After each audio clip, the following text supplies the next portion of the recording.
Are you ready? The station leading the way with exclusive interviews, stimulating conversation, and intellectual discourse that empowers, enlightens, and informs. Follow the leader at KBLA 1580. We've got a lot to talk about. Keep following the leader.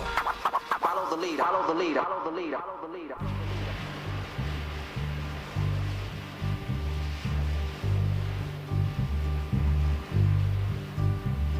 Sitting in the morning sun, I'll be sitting when the evening comes, watching the ships roll in, and then I'll watch them roll away again. Yeah, I'm sitting on the dock of the This is the Black Pack on KBLA Talk 1580. My name is Adrianne Shropshire. I am your host, and I'm excited to be joined by Mondale Robinson, the founder of the Black Male Voter Project, and excited to get your thoughts, Mondale, on last night, and then talk a little bit about black men and what you all are doing to engage them. But thank you so much for joining me. I appreciate you being here. You know, every time you call, I pick up the phone. Listen, and that is not that's not me being coy. Part of that is because you have your pulse on what's moving our people and making sure that we're seen in the political space. So KBLA is a great home for you. And what I was saying about last night and how that in that context is that was not a performance for or about black people. Mm-hmm. That was a performance of the flaws of America's electoral system. Mm-hmm. There's no way that we should be in this place where we are one. I think. Let's be clear. There's no closeness in the policy that Biden have achieved, and where Donald Trump is willing to lie about everything. We saw that, but we also saw some blaring problems that went unaddressed, and the only real fight we saw was about a golf match. Right. I think for those who are looking for a reason not to participate, they got everything they needed last evening. What I will say though is on my side, you know, the work that I do, talking to the black men who don't normally see themselves in the political process, this was neither anything that moved the scale to or for either one of those gentlemen, just because they're never going to watch that, and they definitely wasn't watching it live. Right. Well, I think that's actually an important point because earlier in the conversation with Judith, I mean, one of the things that is really clear to me is that debate did not move the needle in any direction, one way or the other, because what people, already believed to be true is what they saw on the stage. And I think that there were lots of people, in fact, I was on with Ariva Martin here on KBLA last night, and callers were coming in saying, I wasn't going to watch it because I knew what to expect. And so, it doesn't, the way that it played out didn't really do justice to voters and to Americans at large because the way the debate was handled. But I think that people are pretty clear on who the two candidates are.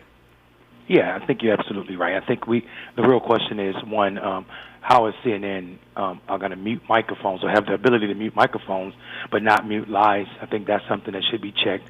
Also, are we at a point now where we really are, have our democracy outgrown debates, at least this format of debates, right, where people aren't asking questions except for pundits who are trying to push narratives, and that's what it seemed like to me.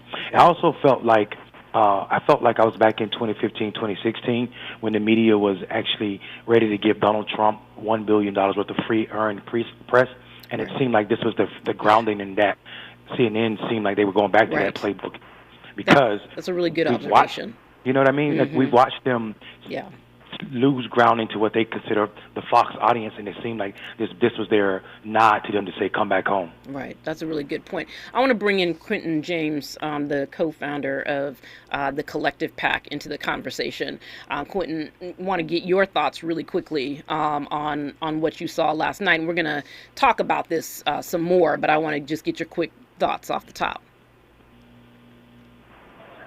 Thank you so much for having me. It's so great to be here. Listen, I think on substance, Joe Biden did a great job, but on style, I think Donald Trump carried the night.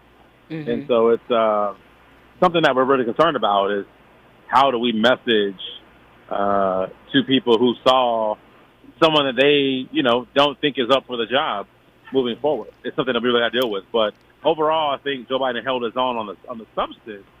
But so much of last night was really about style. And that's the thing I'm really concerned about, taking it away. And, you know, it was interesting watching Biden today in North Carolina, who, said, I don't debate like I used to, right? I don't move like I used to. I don't walk like I used to. But really owning the fact that he, in fact, didn't have a great debate performance, right? He owned it today. And, I think that is, when we talk about messaging to people, if the crowd in North Carolina is any indicator, people, they appreciated that. Right, you heard cheers over the top. They wouldn't even let him get it out. Right, I don't know if you all had a chance to see the clips from the rally. Yeah, no, exactly. And I think one of the things I took away last night is looking at the comments from the Shade Room and Black Twitter, and Black Twitter were saying, listen, I don't care if this man is in a wheelchair. We got to roll him to the polls. Right. We are voting. We are sticking with Joe Biden. And I think that's something that I think we also we don't acknowledge, and that is the pragmatism of black voters in these elections. We know our people are going to stick with the better choice for our community. Even though we may not think it's the best choice, it's the better choice in the situation when we're given a Donald Trump versus Joe Biden. Right, that's right. All right, when we come forward, we'll get into some more questions about black men in this year's election. And I also have a couple of questions I want to ask you all about the very weird Democratic elite meltdown that happened after the debate. But we'll get into that when we come forward. You're part of the Black Pack with Adrianne Shropshire on KBLA Talk 1580.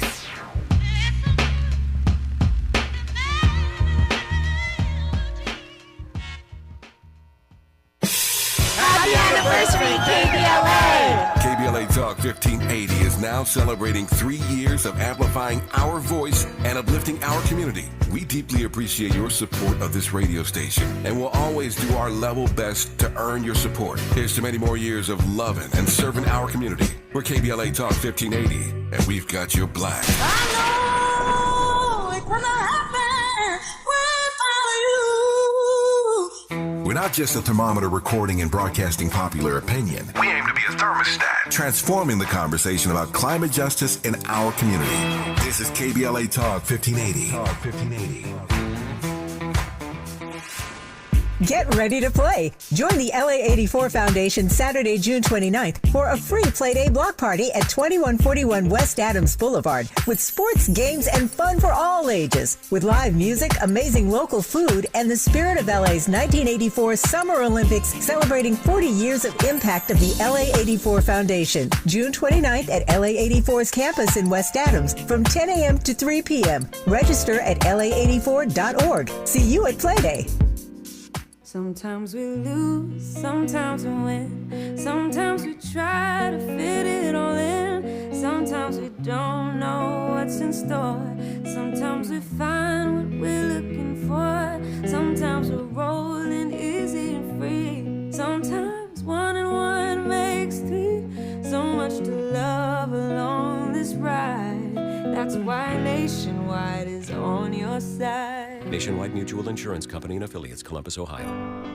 1 in 3 children born today will get diabetes. This sad prediction by the Centers for Disease Control will come true if millions of Americans don't improve their lifestyles, especially by changing what they eat, how much they eat, and how active they are every day.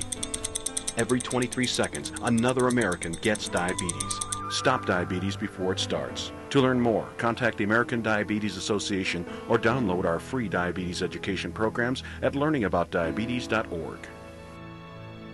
Getting quality employees to fill positions in your company is essential, but finding those people can be a major hassle, unless you use ZipRecruiter.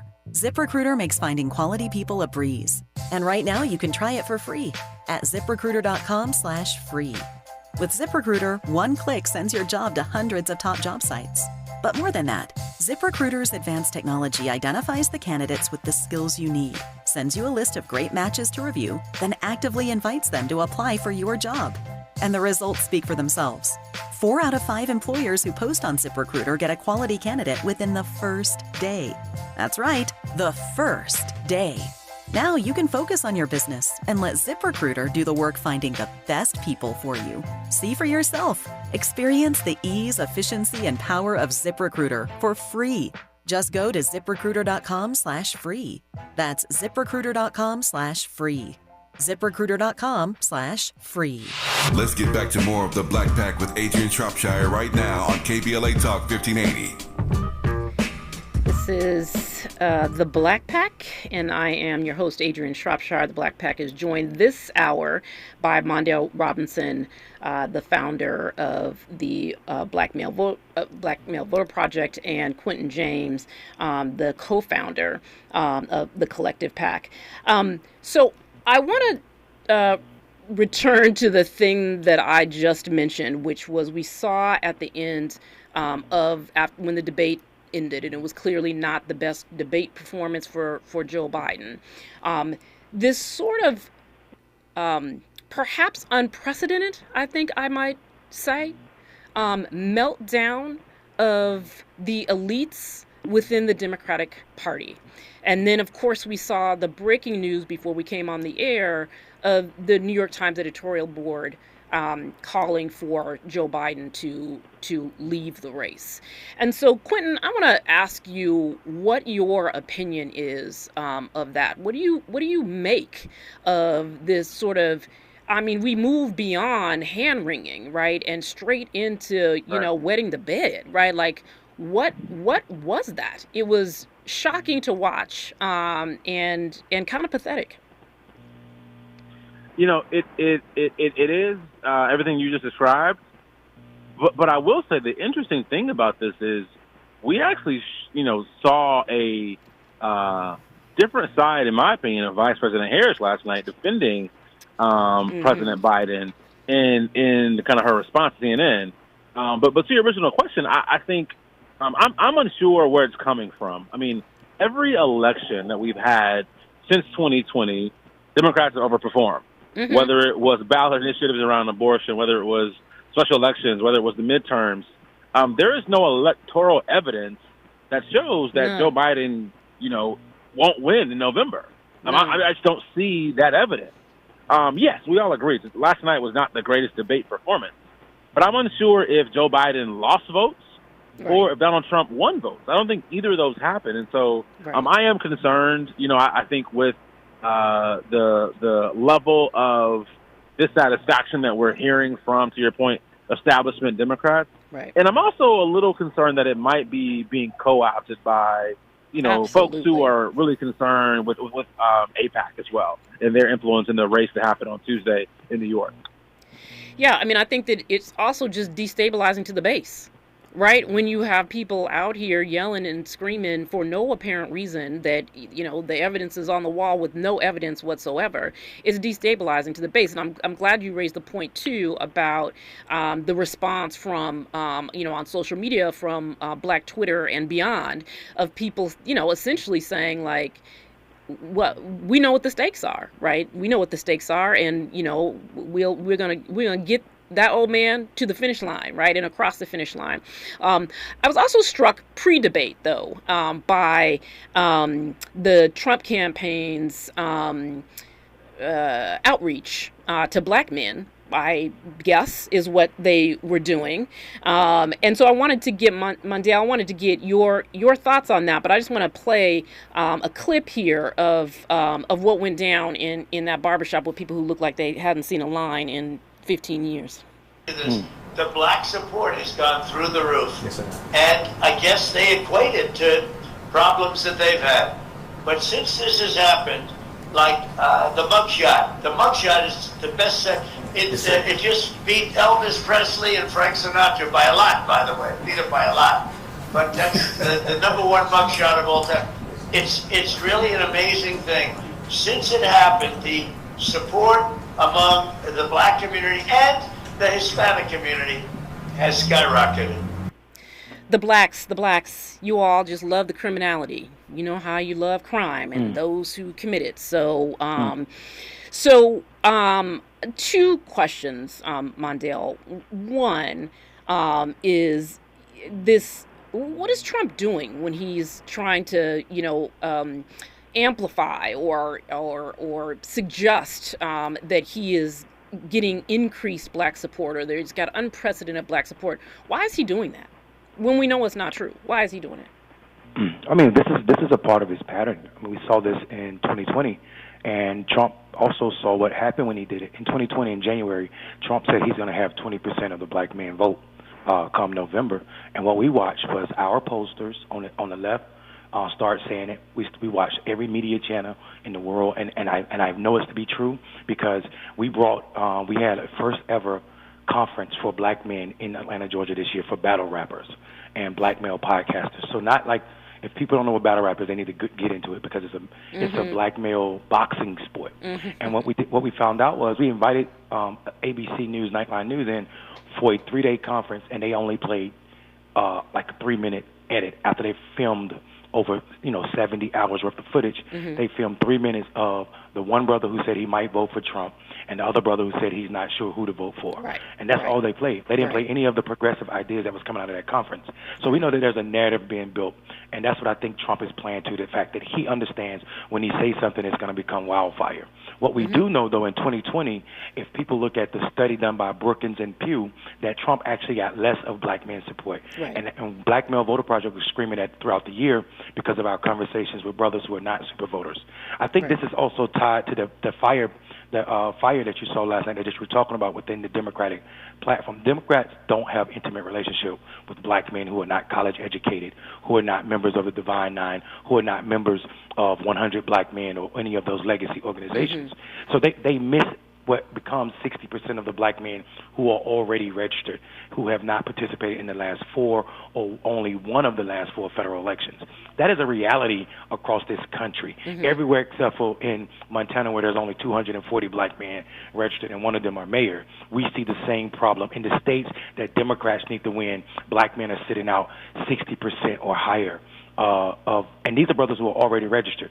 So what we know is Donald Trump is playing to a world, this electoral world, that don't know black men. So everybody around out here is running around with their hair on fire, worried about black men, when all black men do is continue to show up in a way that continues to protect democracy. Well, I think that's all. I think one of the things when people are wringing their hands, the thing I always say is that the Democrats have 2 core supportive voting blocks. One is black women, and then second is black men.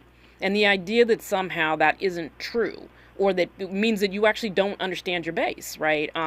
In so many ways. I want to ask you the same question, Quentin, and I also want to ask you. I'm going to ask you to talk about Biden's campaign's outreach. I know you all have been doing some events as well. But I actually think that this thing that Trump is doing is fundamentally about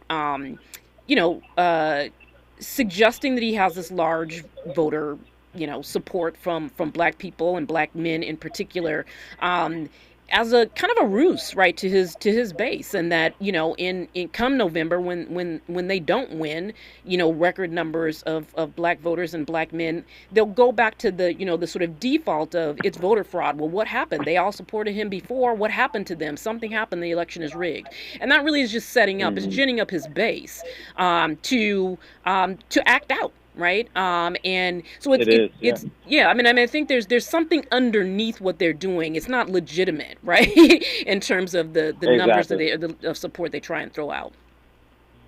Exactly. And part of this is a permission structure for independents, right? People who may not be comfortable with Donald Trump right now, but say, hey, well, he is doing outreach to people of color. So maybe he's not racist. Right. Maybe he's not a white supremacist. Maybe he actually is trying to unify the country. It's giving them permission to kind of justify all the things that we see with our own eyes and hear with our own ears that we know are wrong, but to say that maybe he's okay to come out and vote for or go to a rally and support. So to your point, I agree that, this isn't just about black voters, but it's about giving the permission to white voters to say Donald Trump is okay in spite of his racism. But to your point, though, I think, listen, the Biden campaign has been, compared to other elections, they've been stepping up, doing, work a little bit earlier in the community, spending money with black media earlier. Now, again, is it enough? Of course not. We got to do more. Yeah. But we have seen them kind of investing earlier on because I think they do see a little bit of a trouble when it comes to what they're expecting to come out in November. Well, you also see black men in positions within the campaign in a way I think that we've I might be wrong, but I don't think that we've seen before. When you look at the campaign infrastructure and where black people in general, I would say, are positioned inside the campaign, but black men as a black man as the communications director, right, the person who's talking to the press about the Biden campaign. That seems different to me. Does that seem different to you? No, I think it's definitely. I mean, I'm sorry. I was throwing that to Quentin. I realized that. Sorry. And then Mondale, no. You should answer too, though. But go ahead, Quentin.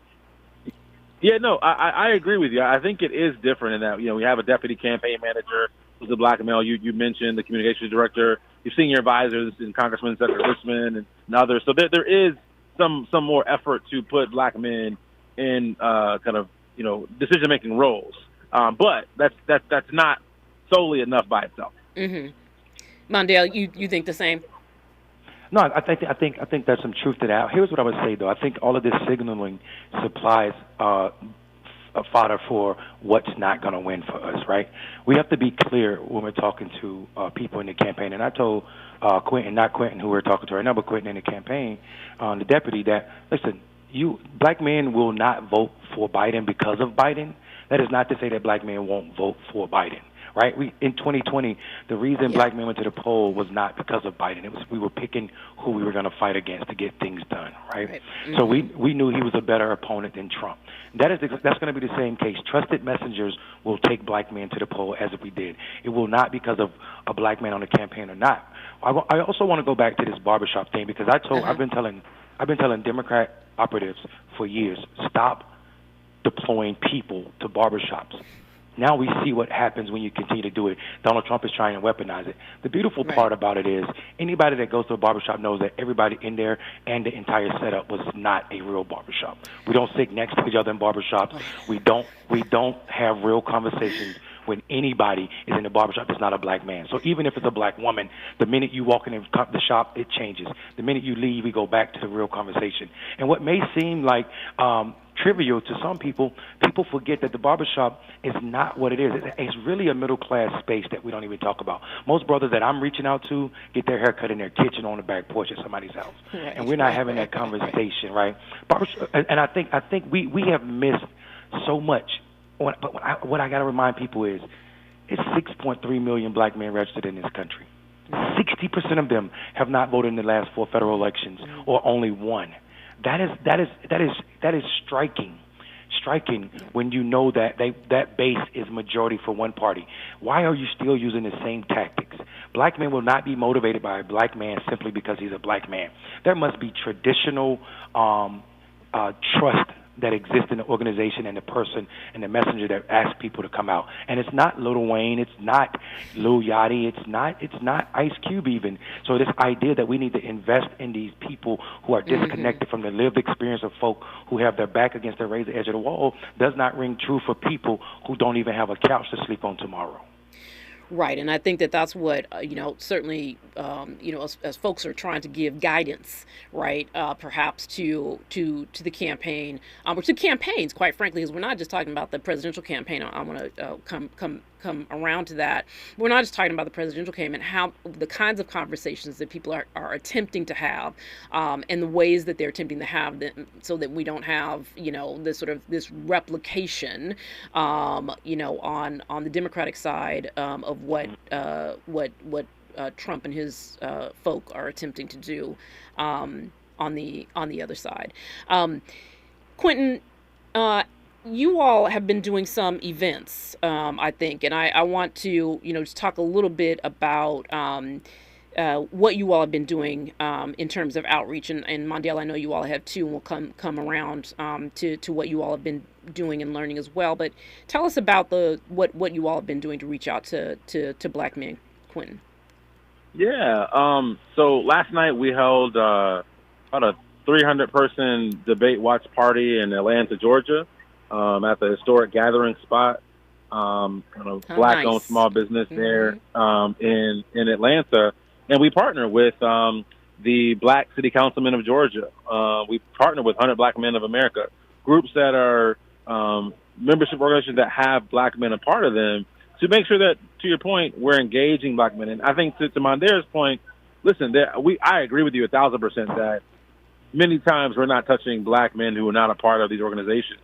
But I will also say I think even the black men who are a part of these organizations still are not being engaged enough, and to my concern, may choose the couch versus a candidate in November. And so we're doing everything we can to engage them. That was one event that we're doing. We're also kind of working with 100 Black Men to do a Real Men Vote barbershop tour around the country, engaging black men in barbershops. Again, we know that's not every black man in our communities, but it's a starting place where we can actually have some real talk conversations. And what we're hearing is exactly what you're saying, Mondale, is that, that the campaigns, the candidates, they aren't touching our community. They aren't engaging with them until October or November, when it's like, hey, come give me a vote, right? But like, they're not actually sitting and listening to the concerns. And a lot of it, to your point, it's a little bit of just education, right? How do we apply for government grants? How do we access all this policy talk that we're hearing out of D.C. or out of our state capitals? How do we actually connect the people that need the resources with the people who are trying to create change? That's one thing that we've been hearing a lot around the country. Mm-hmm. Yeah. And there is this sort of like, how do we actually have authentic conversations? Because I think that's part of the when folks try to, create what they think black people want to hear or see or be a part of, right? There is a way in which the barbershop for us represents something larger, right? It's representative of a public square, right? It's representative of a place where conversations happen and where people are trying to get information so that they can make decisions. And there's a way in which, Mondale, I think you talked about trusted messengers, that we can do that, right, in a way that others can't. So in a moment, we're going to have more with our guest Mondale Robinson and Quentin James here on KBLA Talk 1580. You are listening to the Black Pack. I guess I'll remain the same. Listen, sitting here resting my bones, and this loneliness won't leave me alone. Listen, 2,000 miles I roam. More of the Black Pack with Adrianne Shropshire on KBLA Talk 1580 when we come forward.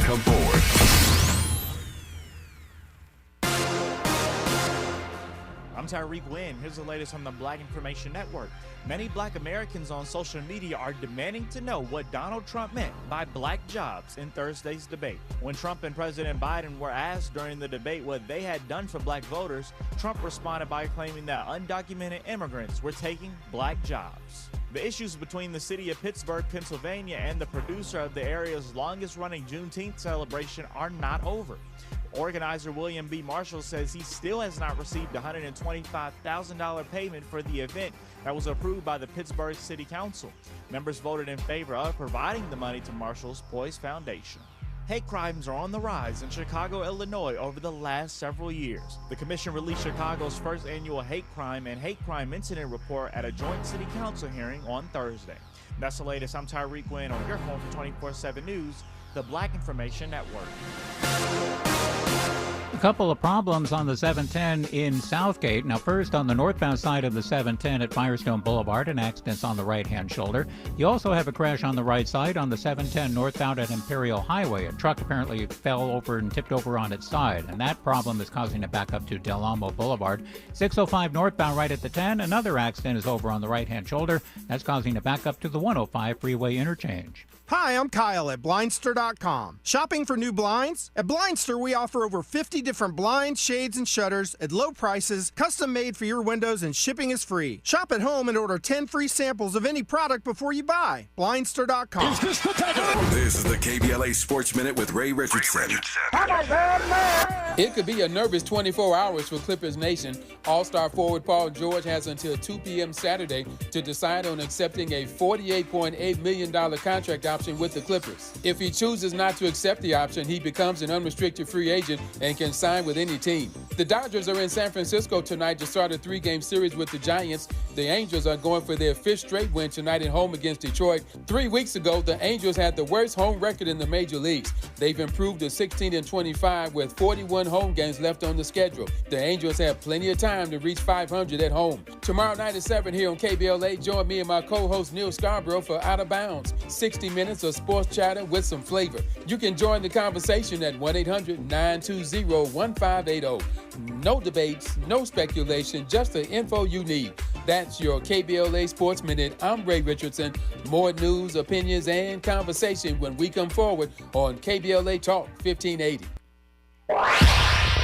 Follow the leader. KBLA Talk 1580. Follow the leader. Be sure to follow us on Instagram at KBLA 1580. Follow the leader. Are you ready?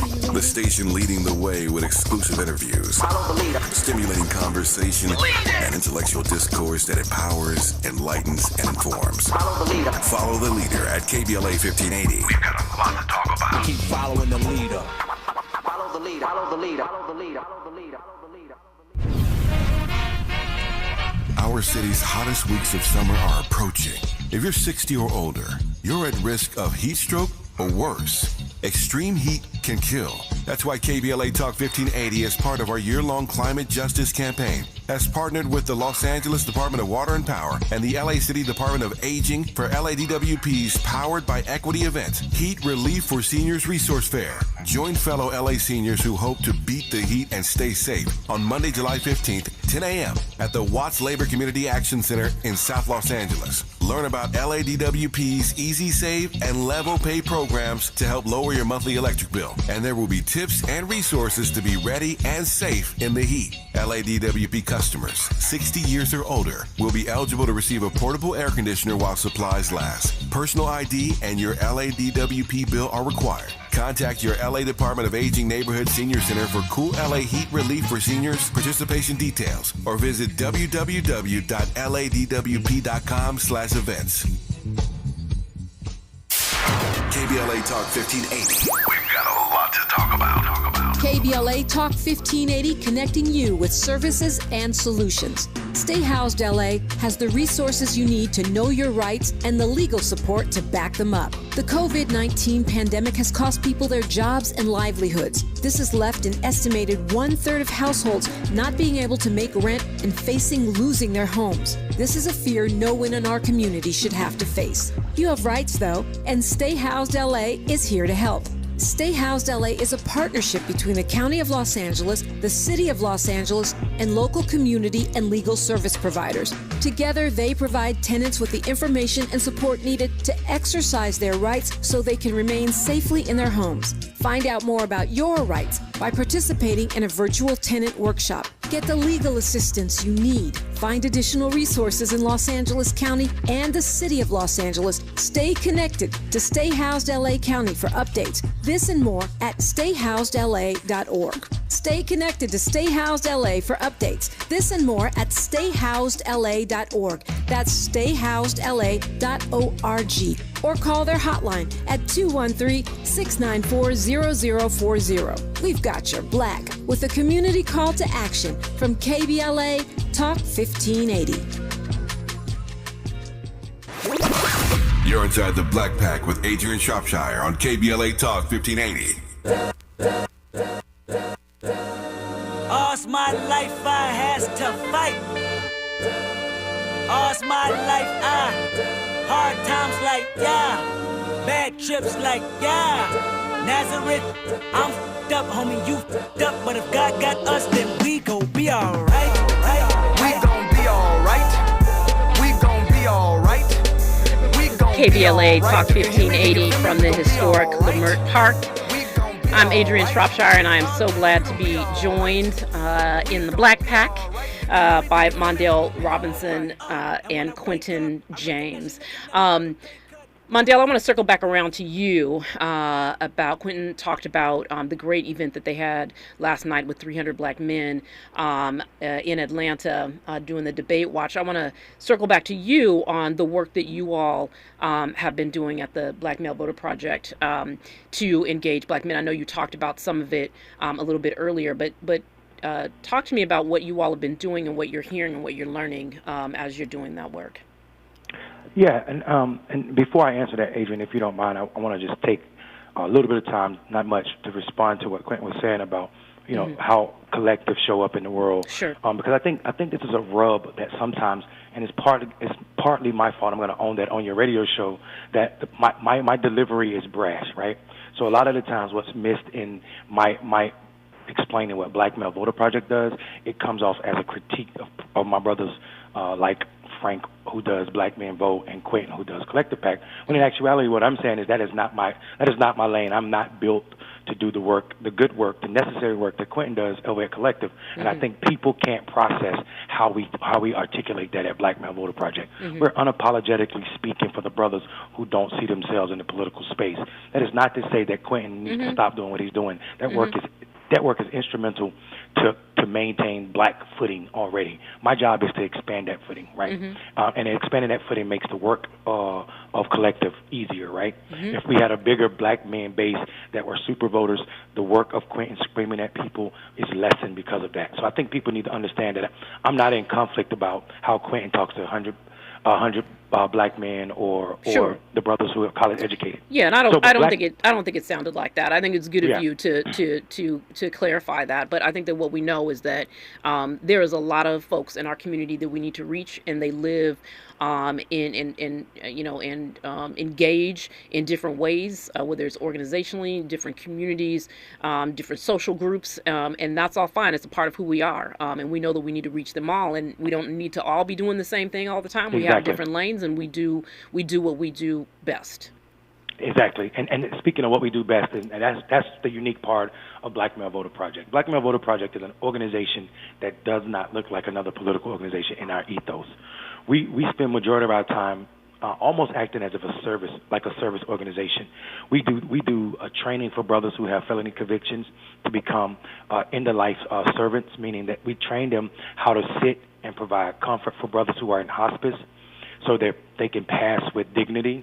This is a program that we feel benefits both the brother who's leaving so he can feel that his life had meaning, and the brother who's staying about passing his legacy. That's called the Street Legacy Program. That program provides a job, but it also provides therapy for the brother who survives and sometimes needed to deal with the trauma that is undealt with in his life.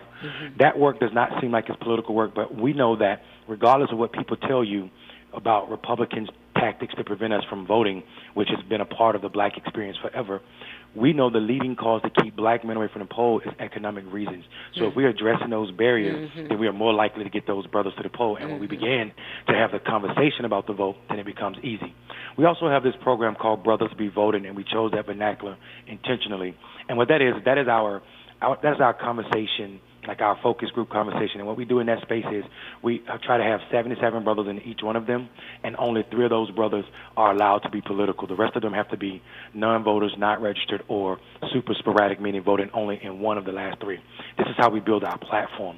This is why we are so radical in what we're saying, because we have 4,000 of these conversations every year, which means we have more information on brothers who are sitting out elections than anybody else, because we are targeting them specifically to build our platform to speak to them so that their lived experience has a voice in our political ethos.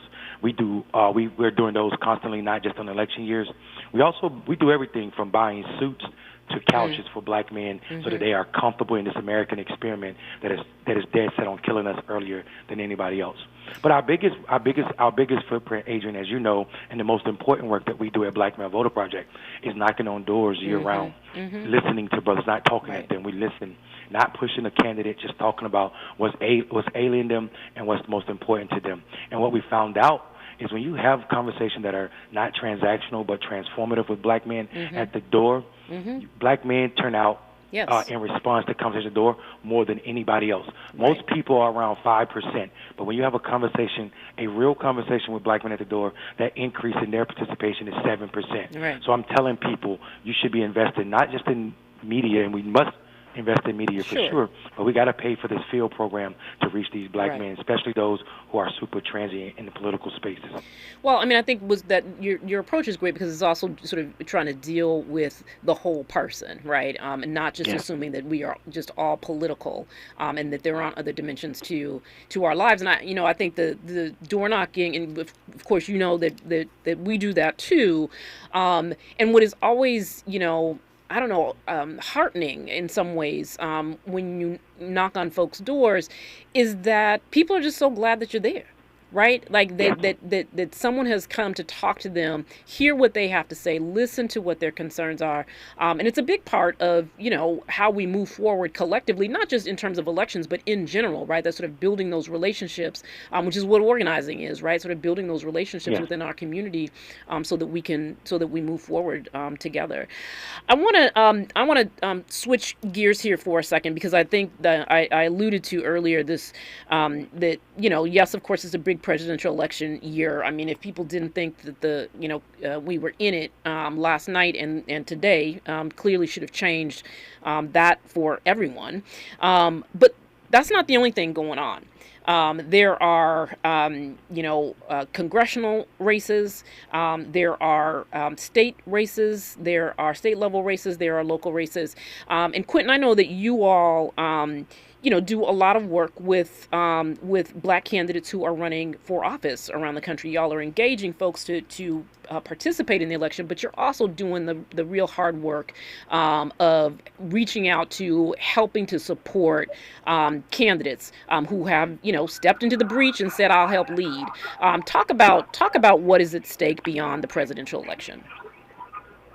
Yeah, thank you so much for that. And I think that's going to be our secret weapon this November, is thinking about not just candidate campaigns, but also issue campaigns that will be on the ballot. Some of these ballot initiatives in the states around the country will be really important to turning out our folks.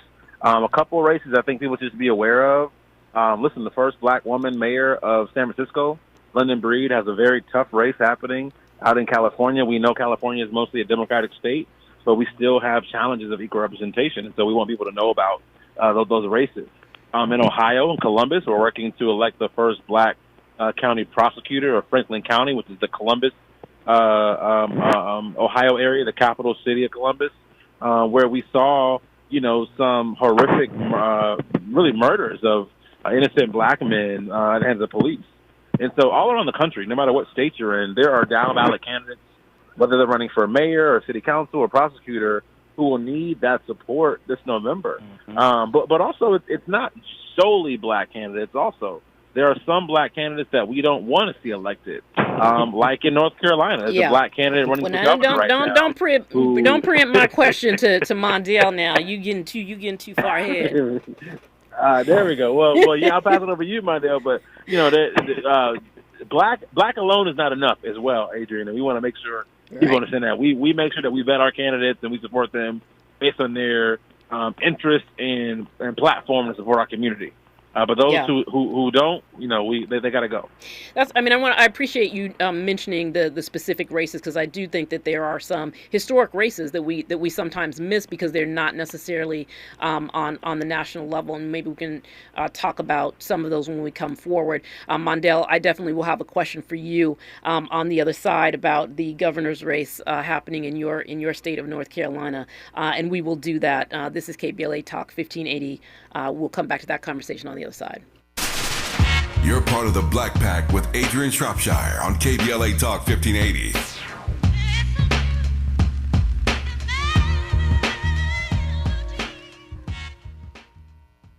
Looks like Bobby needs a ride again. Grab the keys. Let's take our auntie to the swap meet. Grab the keys. Whether you're giving rides or hauling gear, do it all in a Chevy SUV. Head to your local Chevy dealer, where well-qualified buyers get 1.9% financing on all 2024 Malibu, Colorado, Blazer, Equinox, Trailblazer, and Traverse limited models. Chevrolet, together, let's drive. 1.9% APR for 36 months. Monthly payment is $28.60 for every $1,000 you finance. Example down payment 15.8% must finance with GM Financial. Some customers may not qualify. Not available with lease and some other offers. Take new retail delivery by 7/1/24. Hey LA.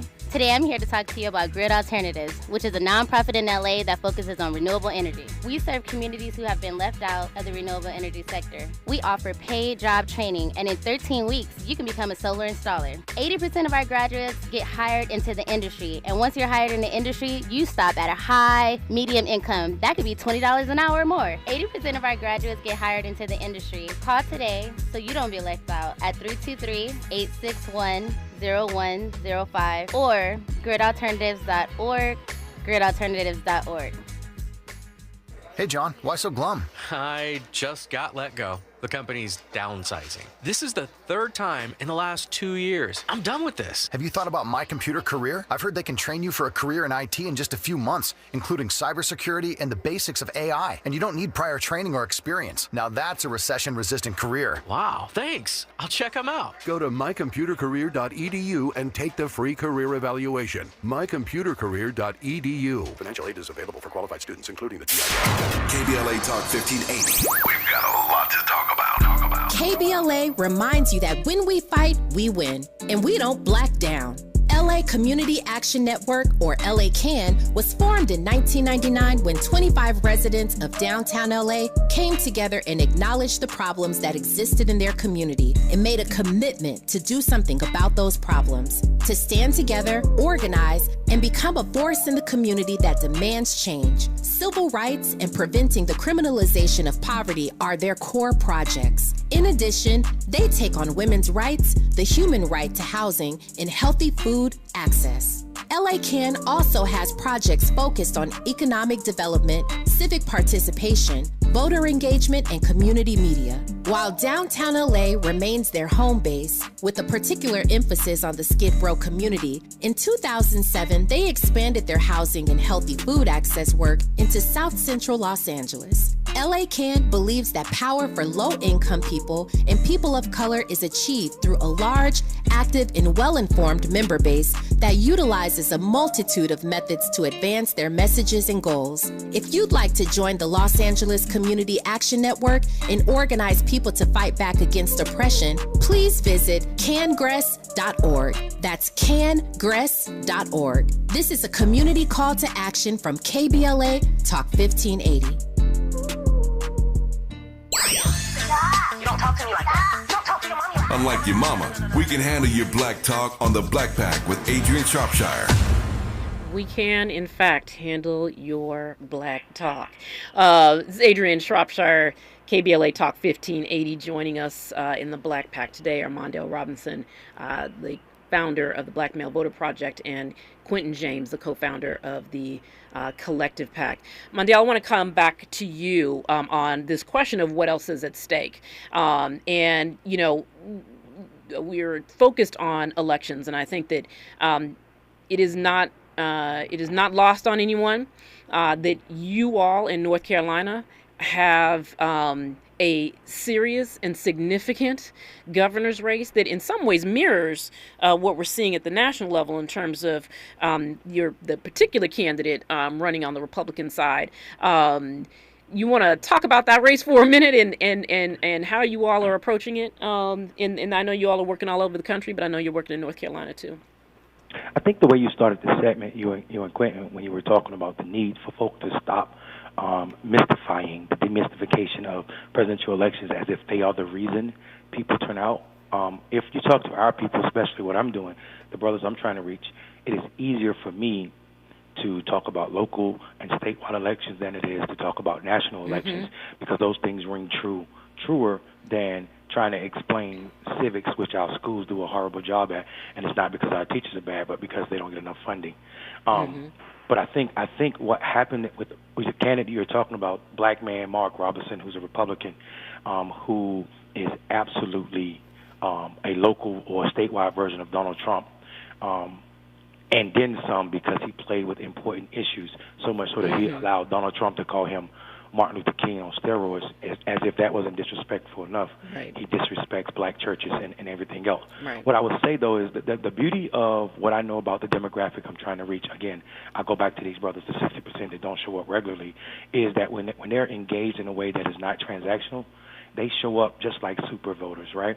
And so I'm not really animated by Mark Robinson. I think the people that are afraid of Mark Robinson are the people, again, that are not in intimate relationship with black men. He's not motivating or going to include any other black men that weren't already thinking about Republican candidates anyway. My job is, my opponent for the brothers I'm trying to reach is the couch, right? The problem with the Democratic Party is they had an opportunity not to have an all-white ticket in North Carolina this cycle, and they had a black woman running for Attorney General who was the most qualified person ever in the state that has never elected anybody but white men to that state, and they chose to, curb this sister as if she shouldn't have been there, talking about Santana.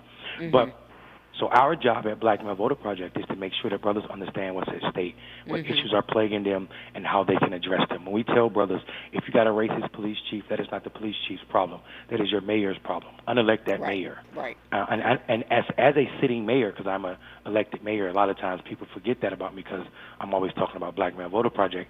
As a sitting mayor in the state of North Carolina, I know the power of engaging brothers in this manner because we defeated an incumbent by 56 percentage point, not running ads, not sending mailers, but having tons of conversation in community and being representative in ways that were beyond what is traditional in campaigning. So we try to show up in that way, and I think that's the only thing that's going to save North Carolina. And we also have to stop considering that just because Charlotte is a larger voting bloc, Durham and Raleigh is a larger voting bloc of people, that we can write off the majority black counties in the eastern part of the state, where majority of the plantations were, where we keep losing on the margins, cost us the election by 10 or 15,000 votes. Right, that's right. I think that is true in places all across the country when we look at urban centers and then forget that black folks are also live in rural communities.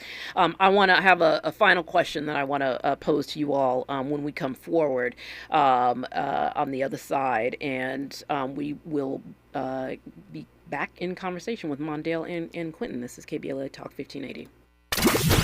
More of the Black Pack with Adrianne Shropshire on KBLA Talk 1580 when we come forward. Have you been a victim or witness to hate or discrimination? Contact the California vs. Hate hotline to report the incident by calling 833-8-NO-HATE or visit cavshate.org. They'll help you access resources and support, including legal, financial, mental health, and mediation services. California vs. Hate is not affiliated with the police, and you can report anonymously. Use your voice. Report hate by calling 833-8-NO-HATE or visit cavshate.org. Res Radio 91.3. Become a U.S. citizen with the help of the Los Angeles Public Library. Get free and confidential information on immigration and citizenship. Visit lapl.org/NAI to find your nearest library or call us at 213-228-7390. That's lapl.org/NAI or 213-228-7390 and start your path to becoming a U.S. citizen with the help of the Los Angeles Public Library. Call 213-228-7390 or visit lapl.org/NAI. Climate justice, climate equity, climate resilience. By any other name, we demand environmental justice in 2024 and beyond. We're KBLA Talk 1580, and we don't black down. Substance use disorder and addiction is so isolating. And so, as a black woman in recovery, hope must be loud. It grows louder when you ask for help and you're vulnerable. It is the thread that lets you know that no matter what happens, you will be okay. When we learn the power of hope, recovery is possible.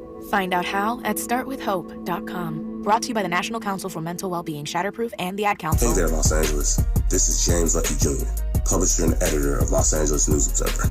Are you hungry for news that matters to you in the African-American communities of Los Angeles? Well, buckle up, because we got the scoop you've been craving. Stay in the know and never miss a beat with our free weekly publications conveniently available near you. Or hop on the digital wave and become an exclusive subscriber at OGNSC.com. Don't forget to join the party on Instagram and Twitter at OGNSCINC for behind-the-scenes access and sizzling updates. No more FOMO. Let's stay informed, connected, and empowered together.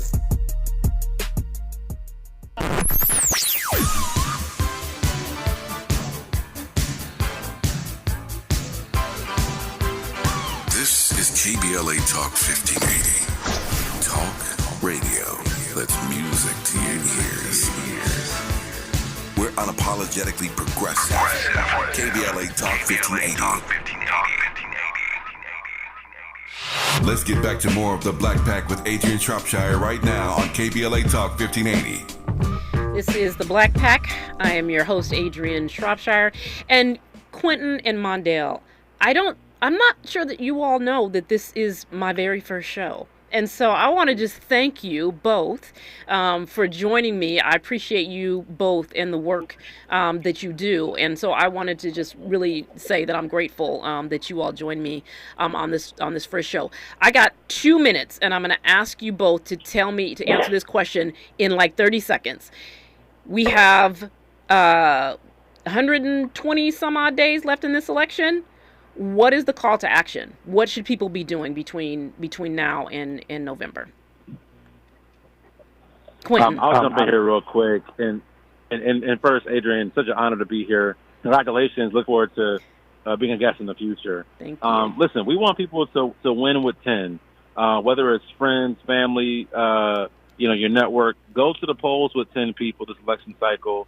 In the 10 most closest swing states, there are over 8 million black voters who are either unregistered or who are currently registered but didn't vote in 2022 and in 2020.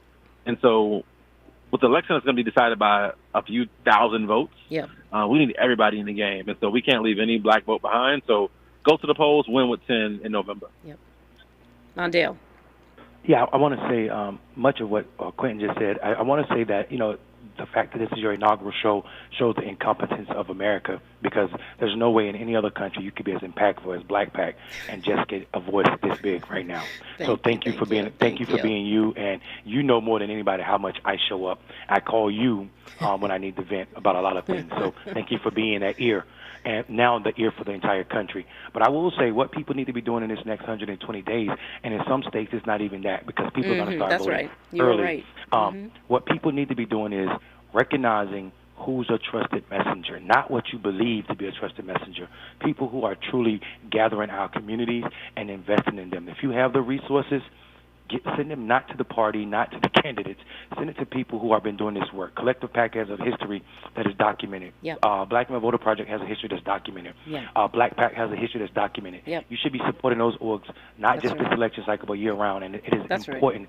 Because democracy is on the line right now, and we can't tell our voters that and make it sound true, because we've used it so many times when it really wasn't the case. That's true. So we have a lot of work to do, and we are all trying to do that work, and we hope that people will join us in it. I want to thank you once again for joining me. I really appreciate it. And for all the listeners for joining me at the Black Pac today on our very first show. So we'll be back next Friday and every Friday from 4 to 6 p.m. right here on KBLA Talk 1580. Enjoy your weekend and see you next week. When our pride was low, looking at the world like, where do we go? And we hate po-po, wanna kill us dead in the street for sure.